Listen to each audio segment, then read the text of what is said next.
భోగి శుభాకాంక్షలు. తెలుగు వారంతా గాదెల నిండిన ఆనందంతో, గుండెల నిండుగా 4 రోజులు సంతోషంతో జరుపుకునే అపురూపమైన ప్రకృతి పండగ. ప్రకృతికి మనకు మధ్యనున్న అవినాభావ సంబంధాన్ని ఊరంతా కలిసి సకల జనులు ఎంతో సంబరంగా, మరెంతో కళాత్మకంగా వ్యక్తపరుచుకునే నిండైన పండగ. మన ప్రకృతి, మన పంటలు, మన పశువులు, మన సంపదలు, మన కళలు, మన ప్రత్యేకమైన వంటలు, ఇలా ఎన్నో అంశాలను పెనవేసుకున్న పండగ కాబట్టే పల్లె పట్టులన్నీ ఈ పండుగకు మురిసిపోతాయి. ఇవన్నీ కొత్త అల్లులతో, కొత్త శోభతో కలకల్లాడిపోతూ ఉంటాయి. మన పిల్లలకు ఇవన్నీ పరిచయం చేయటానికి ఇంతకు మించిన అద్భుత అవకాశము ఉండదు. భోగి పండుగ ఇల్లు చేరిన భోగ భాగ్యాలకు గుర్తుగా ఇంటి ముందు భోగి మంటలు చెలరేగుతాయి. పిల్లలందరికీ భోగి పండ్లు పోయడంతో భోగి పండగ రోజున ఆరంభమయ్యే సంబరాలు.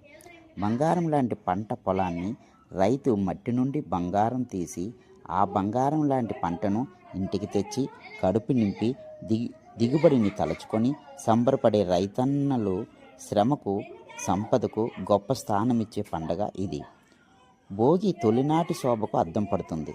ఇళ్ళ ముందు సరదాగా మంటలు వేస్తూ వాటి చుట్టూ వచ్చి కాగుతూ నాట్యం చేస్తూ ఆనందంగా ఆరంభమయ్యే రోజు ఇది.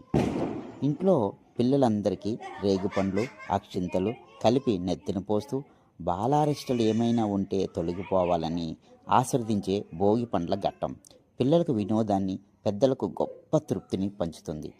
నెత్తిన పడే రేగుపండ్లు, చిల్లర పైసలను పట్టుకునేందుకు ఆ పిల్లలు చేసే అల్లరి పెద్ద హైలైట్. గుండెల వాకిట్లో ముగ్గులు వేసి జ్ఞాపకాల ముద్ర వేస్తుంది. భోగి మంటల భాగ్యం వెచ్చనైన రాగం. పల్లెల్లో ముగ్గులు పందెం, భూమికి అద్దెను అందం, గొబ్బెమ్మల చుట్టూ గానం, ఆడబిడ్డలు చేసెను భోగి తెచ్చే భోగం, నువ్వుల నూనె స్నానం, కొత్త కొత్త బట్టలతో మెరిసెను దేహం, అబ్బురుపరిచే గొబ్బెమ్మలు, ఆవు పెడత గొబ్బెమ్మల సంక్రాంతి స్పెషల్. రంగురంగుల రంగవల్లులు మధ్యలో గొబ్బెమ్మలను ఉంచి పసుపు, కుంకుమ, పూలతో అలంకరించి దానిపై చిరుధాన్యాలు చల్లటం. తెల్లవారుజామున పెట్టిన గొబ్బెమ్మలను అసుర సంధ్యావేళ తీసి పిడకలు చేస్తారు. నెల రోజుల పాటు పెట్టిన గొబ్బెమ్మల పిడకలను పండుగ రోజు పొయ్యి కింద పెట్టి ఆ మంటల్లో పాయసం చేస్తారు. ఇది రేపటి పండుగ.